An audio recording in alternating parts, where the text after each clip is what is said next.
Hey everyone, and welcome back to the Standing in the Gaps News Deep Dive. The news of the day, today we're looking at President Biden's wave of pardons and commutations as he gets ready to leave office.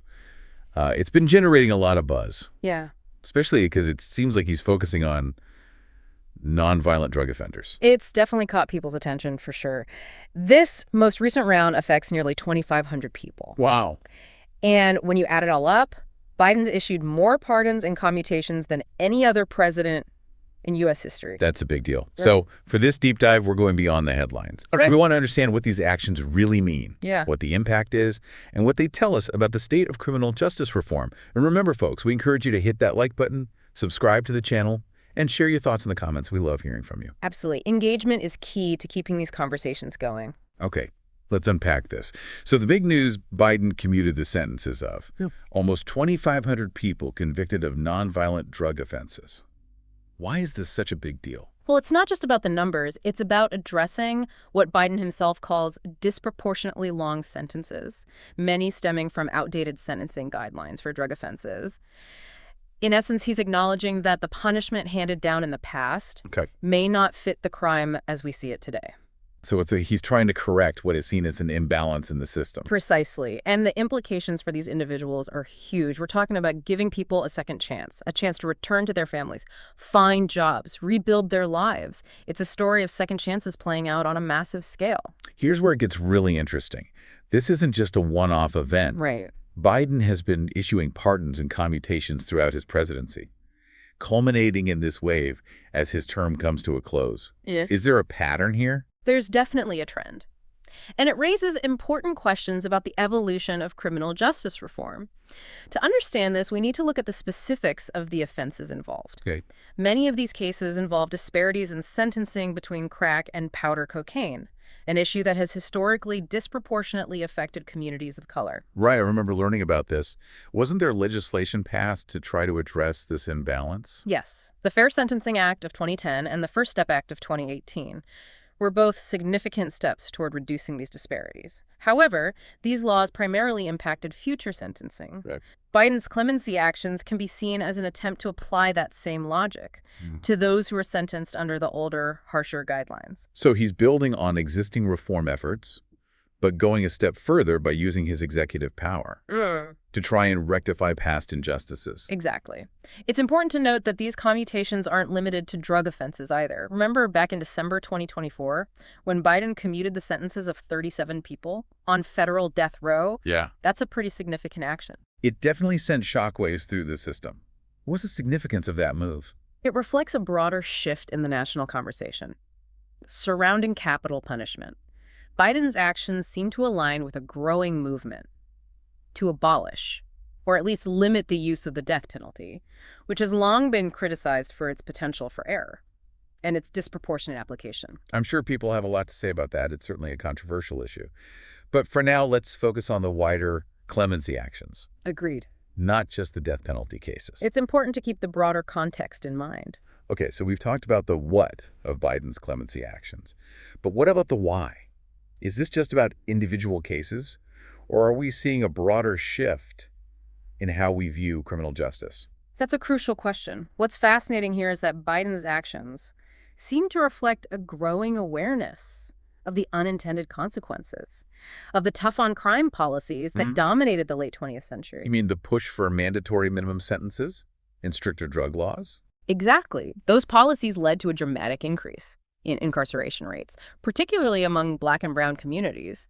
Now we're seeing a kind of reckoning with that legacy. So are Biden's clemency actions a sign that we're moving away from punishment and towards a more rehabilitative approach to justice? It's certainly a step in that direction. There's a growing recognition that simply locking people up for extended periods, especially for nonviolent drug offenses, doesn't address the root causes of crime. It seems like there's a growing movement advocating for alternative approaches, focusing on things like drug treatment programs, job training, and reintegration support. Absolutely. These approaches emphasize rehabilitation and reintegration into society rather than just punishment. They recognize that people can change and that giving them the tools to do so benefits everyone. Biden's clemency actions could be seen as acknowledging this shift in thinking. So while these commutations offer relief for thousands of individuals, They also point to a potential sea change in our approach to criminal justice. As a whole, Right. It's a step toward a more nuanced and compassionate system. But it's important to remember that this is just one piece of a very complex puzzle. There are still deeply entrenched systemic issues that need to be addressed. like what? Racial disparities in policing and sentencing, the lack of resources for reentry, the stigma attached to formerly incarcerated individuals. That's a good point. It's easy to get caught up in the positive aspects of these clemency actions. But we can't ignore the larger context. What questions should our listeners be asking themselves as they try to make sense of all of this? I think it's important to consider the long-term implications of these commutations. Will they truly lead to successful reintegration for these individuals? How will these actions impact public safety? And perhaps most importantly, what will the lasting effect be on the criminal justice system as a whole? These are big questions, and there are likely no easy answers. Exactly. But it's crucial that we engage in these discussions, even if they're difficult. It's about examining our values and asking ourselves what kind of society we want to create. Now, before we wrap up this deep dive, we want to take a moment to thank the folks who make this podcast possible. Absolutely. We couldn't do this without the support of our incredible listeners. And speaking of support, we want to mention our Standing in the Gaps podcast GoFundMe campaign. We're hoping to raise funds to upgrade our equipment, things like better webcams, studio microphones, and editing computers. All of this will help us reach a wider audience and continue to bring you these in-depth analyses of current events. If you enjoy our show and want to support our mission of providing insightful and apolitical news coverage, please consider contributing to our campaign.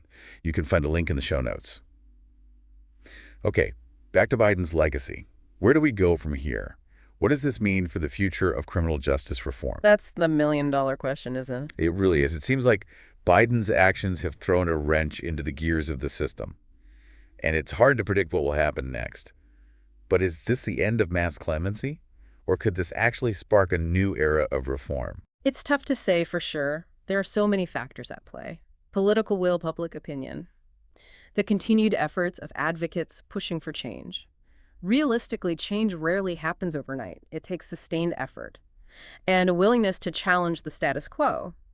But what's interesting is that Biden's actions seem to have injected a sense of urgency and possibility into the conversation around criminal justice. It's like he's saying, hey, things can be different. We don't have to be stuck in the old ways of thinking. Exactly. And that's a powerful message, especially for those who have been directly affected by these issues. It's about humanizing the conversation, reminding everyone that we're talking about real people, not just statistics. So as we wrap up this deep dive, what are your key takeaways for our listeners? What do you want them to walk away thinking about? I think it's essential to remember that these clemency actions are just one step on a long road toward a more just and equitable system. There's still much work to be done. But I hope this deep dive has provided some context, some nuance, and perhaps even some hope. Absolutely. And remember, folks, we encourage you to hit that like button, subscribe to the channel, and share your thoughts in the comments. We love hearing from you. Your voice matters. Thanks for joining us for another Standing in the Gaps News Deep Dive. We'll be back next week with a new topic and a new set of questions. Until then, stay curious.